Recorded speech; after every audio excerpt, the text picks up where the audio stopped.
I am Yeah. Batman, issue 1, John Ridley and Oliver Coipel on the art. So did you read issue 0 of this, Connor? I did about 10 minutes before I read this issue. Um, I wasn't that hot on issue 0. I thought it was kind of a hard to jump into issue. I did as well, and because I didn't finish reading Second Son. Nor did I. You ever did? No, Okay. I didn't. No. So maybe that's on us. But it's issue 0. I feel like it should be jump onable. I don't think I realized. I don't even know if I realized it in the 0 issue or if it was in this. Oh, I know what you're issue. going to say. I know what you're going to say. You had no idea this was set 6 years after the death of Batman. I straight up thought this was the present day book. So did I. During this how's it tying into Fear State then? That's what I was wondering. I Because swear it was getting Fear State. Because Second Son, right? Correct me if I'm wrong, but Second Son was 100% present day continuity because there was references to things. It was present day continuity, but it took place a little bit in the past because it's what led to it. It ended because I did finish Second Son. Okay. It ended with him opening a thing that had like what would become his bat suit. Sure. Right? There's the clear elements of it there, just slightly off. There was a lot of stuff in that book that was like, Montoya being hired as commissioner. There was a lot of things that connected to present day continuity, and I was going to ask you the same thing. Like, from issue 0, is there something I missed in issue 0 that said this is set 6 years after Batman is presumed dead? Nope, because I did not know that until that line dropped in this. Because at first it's talking about Magistrate, and I'm like, okay, this is lining up with where we are. Mm-hmm. Like, he's maybe slightly ahead of the game. He's got some, maybe it's very slightly ahead of where some of the other books are right now, but within the ballpark. And then it's like, nah, Batman's been dead. No one's seen him in 6 years. Batman's dead. It's like he never existed. And I was like, wait, what? Now, I will say this. That doesn't even gel with Future State because, Selina is trying to, free him during that period. Well, yeah, but he's still presumed dead by most people at that point. Right, but as it says, it's like he never existed. But you have bats running around, not just. When he says never existed, I don't think he literally means no one believed he ever existed. He's saying more like no one talks about him. Like, there was no long-standing impact of what he had in the fact that we're in a shitty situation now. It's like Batman was never here. I think that statement's fine. I get what he means by that. It implies kind of a vibe in the city and like how hush hush like talking about Batman is and the authorities don't bring him up, that kind of thing. Like I get that, right?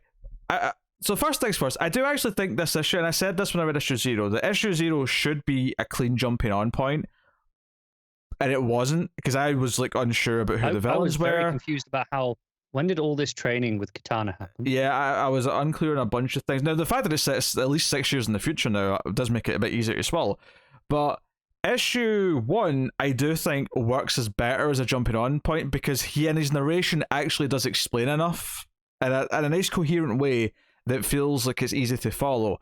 If anything, issue 0 just murkied things up. And the only time in the narration in this that I didn't like is when it referred back to issue 0, because I'm like, don't remind me of issue 0. I was just confused by that. If this book had been marketed as a halfway to Future State.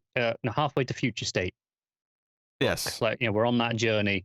It can go along in the line with not Urban Legends. What's the other one? Future State Gotham. Future State Gotham, yeah. It can kind of be part of that line that they've got going. I'd have been like, cool. I don't know if I'd have checked it out, but I'd have been like, cool, that's what this book is, that's fine. So as it was, I was very confused. Yeah, I mean, the actual setup here is pretty simple. He goes to his lair, he's getting his suit, he explains the basic things that Batman's not been around for 6 years. He's taking his father, Lucius seems to be quite happy with him these days, but he's taking a symbol that his father helped build and going to use it in his own way. And it's basically his like first night, give or take, out on the town, just being Batman. And we see him interact with various people. There's a couple of cops that kind of like extend a hand and say, hey, get out of here before the rest show up, because there's like a mandate against you right now. Like him being a little bit extra violent, I guess, with like a driver, which does, fit into his backstory, because he was once upon a time a drunk driver, and he reacts to that appropriately. And it's basically just him being out there, and instead of disappearing, there's a moment with the cops where he doesn't like vanish like Batman does, and the cops like, wait, why are you still here? Usually you go away like when we're not looking, and he's like, no, like this is what I'm here for. This is my goal. Spread the word.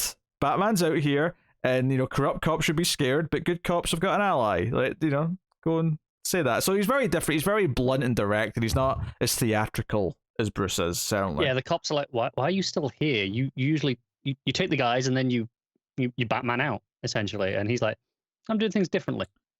And I think the thing I'll say is that the art here is pretty solid. All the stuff like the first page of him riding into the city, it's a full page pretty much. Looks really nice.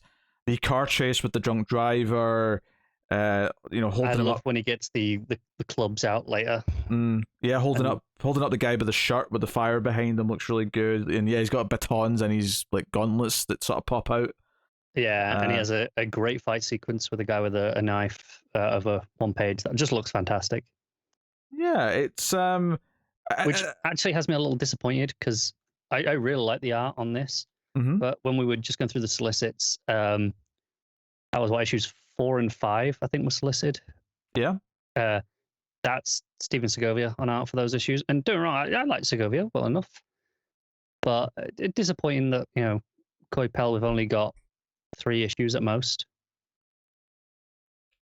Just a shame when when I'm enjoying it. I'd like a little bit more on a book. Yeah, maybe he'll cycle back round, or maybe he's just going to do other things. It's hard to say right now. I mean, the art is really good.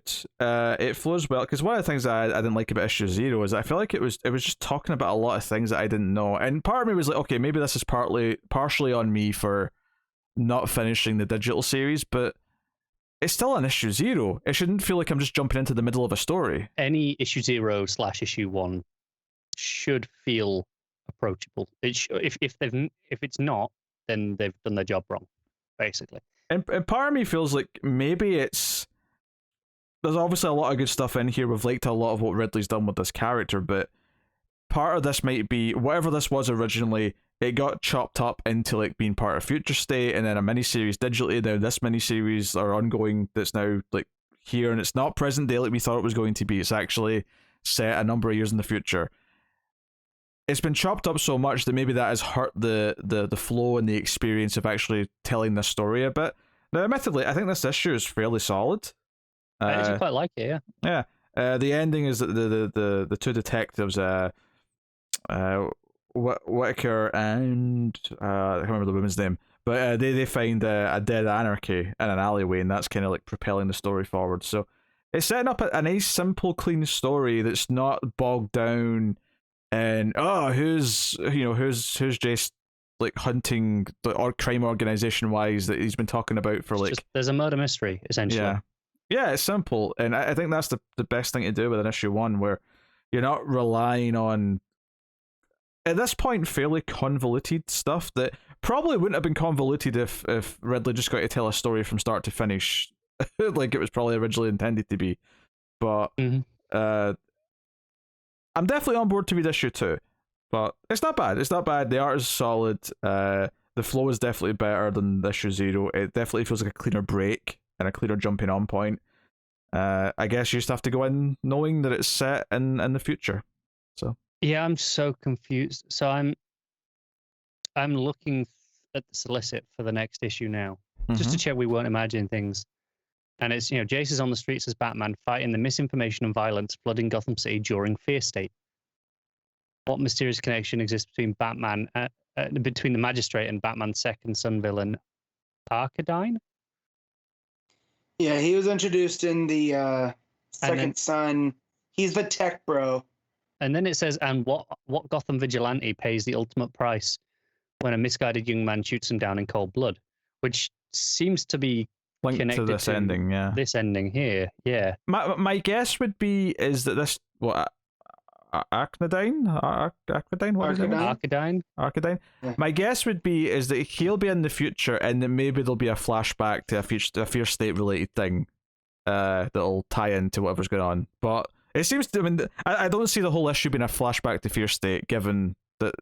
I'm gonna go out on a limb and suggest maybe the entire thing's been changed since it's solicited, because I'm looking at the solicit for issue 1 now. and it talks about following the trail of misinformation from the anti-Oracle, Oh yeah, okay, so which was not in this issue at all. Whoa! So it actually was tied into Fear State at one point. yeah. Well, that's what. What's interesting is this actually says in the throes of future state, the streets of Gotham cry for justice. So I don't know. Was Fear State a typo in the second issue? Maybe. But then, but the anti-Oracle is Fear State. Alternatively, that could be a typo in that original solicit in issue 1. It could have meant Fear It could State have meant to say Fear State and said Right. Future State instead. Yeah, But it doesn't and sound then like people like this, and they anti-Oracle. went, shit, we need to be a Future State book now. Okay, my guess at this juncture is that they wanted him to do a couple of Fear State tie-ins before he started his run proper, and at some point he's convinced them that that's silly because this is issue 1, and they said, okay, sure. That's my guess, but I mean, I have nothing to go on based on just it's the only thing that makes sense to me given the evidence. Yeah, right. Issue 3 actually has the Fear State banner on it in November, so we'll see what happens when we get to that, because there's no getting away from it if they've got it on the only guess at that point is that there's a flashback to something that happened during Fear State, which feeds into whatever the current plot is. Yeah. That's it. Well, it's part of the issue or the whole issue because it's set up at the end of issue 2. Who knows? But also, Segovia is on art from every issue after this one. Coipel was only on this first issue, apparently. Oh, that's a shame. Yeah, that is disappointing. That's a 'cause shame. I do like Coipel. Oh well. What are you rating this issue? I'm going to give it an 8. I actually think it's a really solid issue, despite all these extra convolutions that the continuity is throwing at us. But just as an issue on its own, it's really good. I'm going to give it a 7, and I'm just going to be blunt and say that, quite frankly, because I had to sort through like it confusing me because of issue 0, that's why it's losing an extra point compared to you. It's not because I actually agree, it's actually really solid, but all this murkiness made it a lesser experience to start with until I kind of just got into it. So, I'm going to say that.